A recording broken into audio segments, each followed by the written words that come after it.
Esa Discípulos.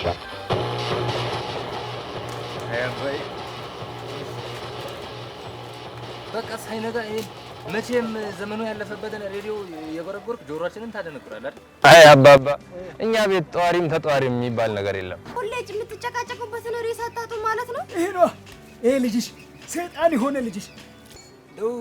ስራሽ ምን እንደሆነ ባላቅም በእውነቱ ከዛ ተንከሲስ ወንድምሽ አንቺ ትሻይኛለሽ። ከሱማ ማንም ይሻላል። አባዬ ይቅር በለኝ አባዬ ይቅር በለኝ አባዬ። ተነስልኛለሁ። ጠፋች ተገላገልና ከአባቴ ተገላገልኩ ስል ደግሞ ሌላ ይጨመርብኝ። ብቅለት ብለኝ መሪ አያስፈልገኝም።